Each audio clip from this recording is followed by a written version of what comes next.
তো নমস্কার বন্ধুরা, বেঙ্গল ব্লগ মনের কথা। আমি টুসি আবার একটি নতুন ব্লগ ভিডিও শুরু করলাম। এখন সকাল 10টা বাজে। তো আজকে রান্নাঘর থেকে ব্লগটি শুরু করলাম। আর এর আগে না কিছুটা আমি শ্যুট করেছিলাম, তো কখন কালকে আমার হাতে ডিলিট হয়ে গেছে, বুঝতে পারিনি। অনেক মানে আগেকার ভিডিওগুলো ডিলিট করছিলাম তো। আজ হচ্ছে আমাদের এখানে বাজার বন্ধ। ভেবেছিলাম একটু মাছ রান্না করব, যেহেতু বরের আজকে হিসাব মতো জন্মদিন, একটু মাছ দিলে ভালো হয়। আমাদের হিন্দুদের মধ্যে মাছটাই তো শুভ। যাকে মাছ তো আর আমার বর খেতেও চায় না অতটা। তো না পেরে ডিমের অমলেটের ঝোল আর ঝিঙে পোস্ত করে দিলাম। আর কালকে তো রবিবার দিন ছিল, আগে মানে আগামী গতকাল রবিবার ছিল। তো সেদিন তো সব চিলি চিকেন তারপরে ফ্রাইড রাইস রান্না করে খাইয়েছি, অসুবিধা নেই। তো আমি সকাল থেকে অন্য কিছু করেছিলাম, আর রান্নাটা যখন চাপাই তখন আমার কাছে ফোনটা ছিল না, ওই জন্য আমি শুট করতে পারিনি। এটা এখন তাড়াতাড়ি করে গুলিয়ে নিচ্ছি, করছি। কারণ হচ্ছে এইদিকে যদি আমি তাওয়াটার মধ্যে ডিমের অমলেটটা না করি না, তাহলে না দেরি হয়ে যাবে। 10টা 5 না 10 বেজে গেছে, 10:30টার মধ্যে ও খেয়ে বেরাবে। আমার এদিকে মশলা টশলা সব হয়ে গেছে। ওই জন্য আমি ওইদিকে আলুটা ভাজতে দিব, আর এদিকে ডিমের অমলেট গুলো এক একটা করে নিচ্ছি। আর কালকে যেহেতু রিচ খাওয়া হয়েছে, ওই জন্য ডিমের অমলেটের এটা না অল্প করে আনিয়েছি। তো মেয়ে দেখবেন, মেয়ে আমার পরে হিসাব করবে কখন কয়বার খাবে আর কয়টা কয়টা করে ভাগে পড়বে। ও ডিম এত ভালোবাসে কি বলবো। যাকগে বাজার বন্ধ, কিছু করার নাই, মানুষ মারা গেছে। ওনার ওখানে দোকান আছে সামনে, মানে যে বাড়িটা আছে এখানে, মানে পালের বাড়ি। তো ওরই বাবা মনে হয় ভদ্রলোক, আগে মনে হয় দোকান করতে, এখন করতো না, আমি অতটা ঠিক জানি না। তা আমার বরই বললো যে পালের বাড়ির একজন মারা গেছে, ওর বাবা মারা গেছে, পালের বাবা। তো উনিও পাল ছিল, যাই হোক। মাটির জিনিস টিনিস ওরা বিক্রি করে, তারপরে সবই জিনিস আছে সামনে দোকান, অনেক জিনিস বিক্রি করে আমি দেখেছি। দেখা গেছে একটা একটা করে আমি ডিমের অমলেটগুলো লাল লাল করে বেশ মানে ভালো করে ভেজে নিচ্ছি। আর ভাবলাম করব না, কিন্তু ডিমটা আমার অত পছন্দ, মানে ডিমের অমলেটের ঝোলটা অত পছন্দ না, ডিমটা আমার ভালো লাগে। যাকে এখন করে নিলাম তাড়াতাড়ি করে, আর ওইদিকে আমি আলু পেঁয়াজ দিয়ে ভাজতে শুরু করি। আর আমরা জানেন তো, মানুষ এক ভাবি এক হয়, রান্না করতে করতে শেষ হয়ে গেল গ্যাস। মানে এত বিবেচনায় আমি পড়েছি কি বলবো। এদিকে রান্না করব না গ্যাস লাগাবো না, মানে কি বলবো, একা হাতে না সামাল দিতে না এক এক সময় সত্যি মানে খুবই। আর এইদিকেও মানে কি বলবো, এই 3 ফোঁটা রৌদ্র, তার মধ্যে গরম, গরমে একদম পাগল করে দিচ্ছে।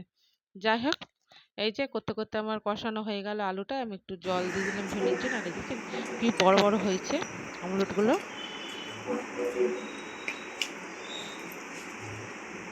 কি বড় বড় হয়েছে না।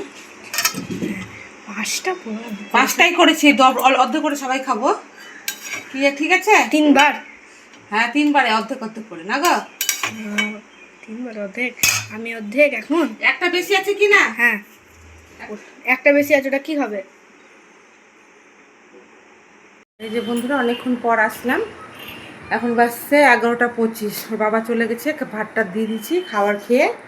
এখন ছেলে মেয়েকে স্নান করাবো ভাবলাম। ছেলে সর্দি লেগেছে, হাঁচু হাঁচু করছে, আর মেয়ে বলছে আর ওর হাত পা ব্যথা করে, স্নান করবে না। তাই গরম জল করে ওদের দুজনকে পরিষ্কার করে উঠিয়ে নিলাম। আর আমি শুধু কাজের মধ্যে গ্যাসটাই মুছেছি। এই যে গ্যাস ট্যাস পরিষ্কার করে নিয়েছি, গ্যাসের ওগুলো মেজে নিয়েছি। এই যে এখন ওরা বসে গেছে, এই যে খাবে, ছেলে মেয়ে বসে আছে খাবে। কি কি রান্না হয়েছে দেখি দাও, তুমি দেখো আজকে, তুমি দেখো বাবু, দেখাও কি রান্না হয়েছে। ওই হাত দিয়ে, ওই হাত দিয়ে দেখাও, ওই হাত দিয়ে। এই যে হ্যাঁ উঠাও। এই যে ডিমের অমলেটের ঝোল হয়েছে, এটা লাগি বন্ধ করে দাও। লেবু কেটে নিয়েছি, ভাত। আর এই যে এখানে কি আছে, এটাতে আম কাটা আছে, হ্যাঁ রাখো। আর এই যে এটাতে হচ্ছে আলু ঝিঙে পোস্ত। হ্যাঁ হয়েছে, তুমি পারবে না, ছেড়ে দাও ছেড়ে দাও। মেয়ে লজ্জা করে, একটু আসতে চায় না। বসো, ঠিক করে বসো। এই যে হাত দেখাতে হবে না তোমাকে। এই যে এখন খাওয়া দাওয়া করে নিব একসাথে আমরা, ঠিক আছে? এখন খাওয়া দাওয়া করে নেবো। এই যে সবাই বসে গেছে একসাথে। আর ছেলে তো খুবই দুষ্টু, আগেও বলেছি। তো এখন রাখছি, পরে আবার আসছি, ঠিক আছে? এই যে বন্ধুরা, বাসন মাজা হয়ে গেল। এই যে জামা কাপড়গুলো ধুয়ে দিলাম, পরে যেগুলো ছেলে মেয়ে স্নান করারগুলো, আর এগুলো তুলে নি। দেখছেন রোদ্রের তাপ কত। বাসন মাজাটা শেয়ার করি না, বাসন মাজা প্রত্যেকের বাড়িতে একই থাকে, এটা শুকায়নি।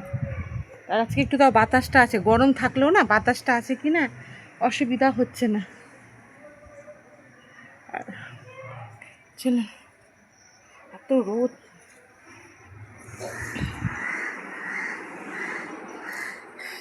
এত রোদ কি বলবো।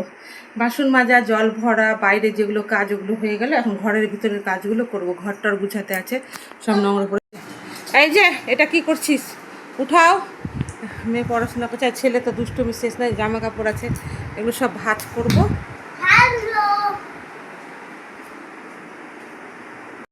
এর থেকে জামা কাপড়গুলো যেগুলো আমি মানে গুছিয়েছি উঠে, মানে সরি ভুল বলছি, যেগুলো আমি শুকিয়ে গেছে তুলে নিয়েছি, এগুলো সকালে মেলেছি। তো সেটা না, সকাল থেকে স্কুল যখন যাই তখন থেকে না একটু নাকটা বন্ধ ছিল, দেখছি এখন একটু বেশ ভালো। ওর সর্দি লেগেছে, শরীরটা ভালো করছে না, পড়াশোনা করতে পারলো না ঠিক মতো। এগুলো জামা কাপড়গুলো ভাঁজ করে নিই, দিয়ে ওকে ঘুম দিব। আর আমার ছেলে তো একটুতেই মানে অসুস্থ হয়ে যায়, আগেও বলেছি, আগের ব্লগগুলো যদি দেখে থাকেন। তো এত গরম পড়েছে না, মানে কি বলবো, বাইরে যখন একটু বাতাস ছিল, একটু উঠেছিল, ভালোই লাগছিল, কিন্তু এখন ঘরের মধ্যে আসলাম, দেখছেন রোদ্রের তাপ, চিরচিরিয়ে রৌদ্রটা উঠে গেল। এক সময় ভালো লাগছে, এক এক সময় দুনিয়া রৌদ্র উঠে যাচ্ছে। কিছু করার নাই, রৌদ্র, সূর্য সূর্যের কাজ করবে, আমাকে আমার কাজ করতে হবে, তাই না? এভাবেই চলতে হবে, কিছু করার নেই। ছেলেকে এখন ই করবো, আর মেয়ে এইদিকে পড়তে বসে গেছে। মেয়েকে পড়তে বসিয়ে বসায়, কেন পড়া থাকে তো। আর এই দেখেন জামা কাপড় সব গুছিয়ে নিব, গুছিয়ে ওইদিকে ছেলে বদমাশি করছে, শরীরটা ভালো করছে না। তার এইদিকে আমি চুলটাকে দেখেন কোথায় উঠিয়েছি, গরমে না কিছু ভালো লাগছে না। আর রান্না করার সময় না গ্যাস শেষ হয়ে গেছিল, ওই টাইমে আমার এত রাগ উঠেছে কি বলবো। মেজাজ গরম হয়ে যায় যদি রান্না করতে করতে গ্যাস শেষ হয়ে যায়। লাগানোটা না বিশাল ঝামেলা মনে হয় আমাকে, যেহেতু আমার গ্যাসের সিলিন্ডারটা সিঁড়ির উপরে থাকে। আর সে তারপরে জলের বালতিগুলো থাকে, রান্না যেখানে করি ওখানেও রাখার জায়গা নেয়, মানে খুব ছোট জায়গাতে থাকা খাওয়া, মানে সব ঘরটাতেই যা একটু বড়, ঘরটাতে থাক বড় বলে আমার চলে যায়, অসুবিধা হয় না। এইভাবেই সংসার করেই যাচ্ছি 12 বছর ধরে, কি করবো বলেন, কপালে কষ্ট থাকলে কি আর কেউ খণ্ডাতে পারবে? আর এই যে একটু মনটাও খারাপ করছে, বরকে সেরকম কিছু করে দিতে পারলাম না, একটু পায়েসও করে দিতে পারলাম না। কি করবো বলেন, আমাদের সংসারে এটা হয়তো ওটা হয় না। যাই হোক, কালকে ওকে করে ধরে খাইয়ে দিয়েছিলাম, যেটা যেটা পছন্দ করে। আর আমাদের মধ্যে না জন্ম পায়েস রাত্রে দেয় না, সময় থাকলে তো হবে। এই যে বন্ধুরা, ঘর টর মুছা হয়ে গেল। মেয়ের তো পড়তে হবে, ছেলের শরীরটা না ভালো করছে না, এই যে সর্দি লেগেছে, নাক বন্ধ হয়ে যাচ্ছে, স্নান করাইনি। তাও দেখি ওকে একটু ঠিক করে তেল টেল দিয়ে দিই হাতে পায়ে, ওর শরীরটা খারাপ করছে। ওর একটুতেই শরীর খারাপ হয়ে যায়, সহ্য শক্তি কমে যায়। কয়েকদিন ধরে গরম পড়ছে না, গরম পড়ার জন্য ঘাম বসে বসে সর্দি হয়ে গেল, শরীরটা খারাপ করছে। ওকে একটু ঘুম পাড়িয়ে দিই, তাহলে শরীরটা ঠিক হবে। তো পরে আসছি তাহলে, ছেলেকে ঘুম পাড়িয়ে দিই। হ্যাঁ, ওই যে বালিশ টালিশ সব নিয়ে নিয়েছি, এই যে বালিশ টালিশ সব গুটি এখানে নিয়ে নিয়েছি। মেয়ে তো পড়তে বসেছে, রাখলাম, পরে আসছি।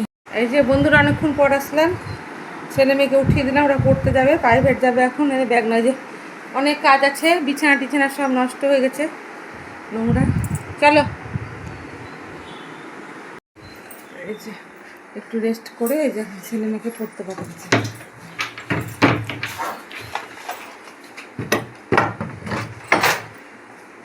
চলো, তোমার জুতা নিচে আছে, চলো।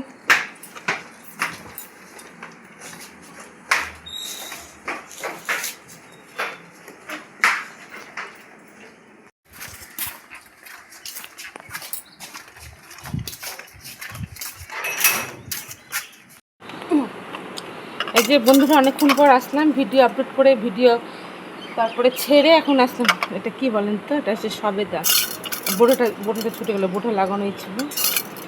এখন ঘরের কাজ করব, তখন করিনি, ছেলের মেয়েরা গেল, দিয়ে ভিডিওটা ভয়েস দিলাম, ভিডিওটা কাটছাট করে কিছুটা করেছিলাম, করতে করতে না শুয়ে পড়েছিলাম, ছেলেকে ঘুম পাড়াতে পাড়াতে, তখন আমিও শুয়ে পড়েছিলাম।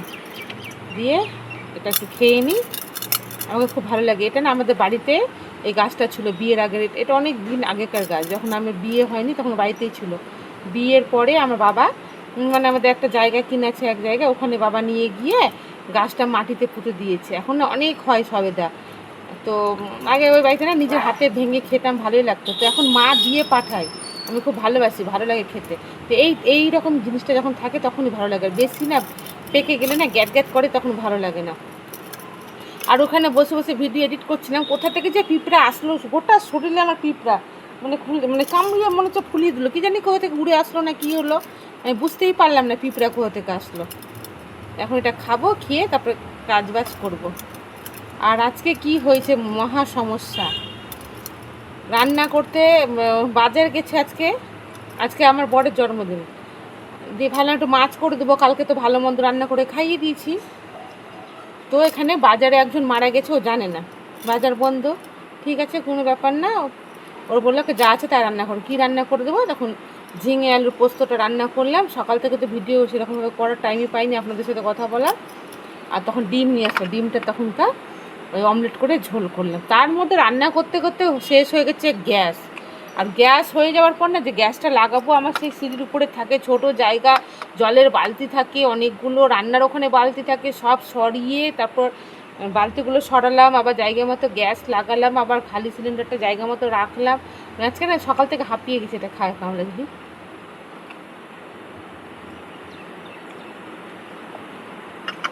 ব্যাপক মিষ্টি, যে মিষ্টি আছে এর মধ্যে, কেউ খায় না বাড়িতে, আমি খাই, আমাকে ভালো লাগা। আমার 2টো 20 টাকা।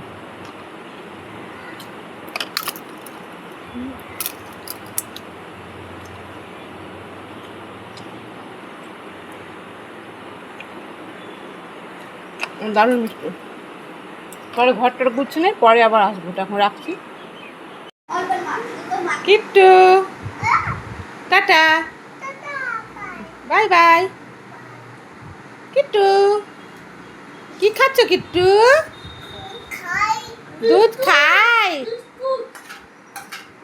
এই যে বন্ধুরা, ওদেরকে দুধ দিলাম, কে দুধ মুড়ি, কে দুধ বিস্কুট, আর ফুচকাটাকে বিস্কুট দিলাম। দুধ বিস্কুট খেয়ে আসলো নিচ থেকে, ওর মা খাওয়ালো। খুবই গরম, এখন পড়তে বসাবো। এখন তো কোনো কাজ টাজ নাই, এখন একটু ফোন টোন করবো আমার মার কাছে, তারপর বাবাকে কিছু জিনিস আনার আছে, পরে আসছি। রাতে শুধু ভাত করব, পরে আসছি আবার। ঠিক আছে, রাখলাম, বাই।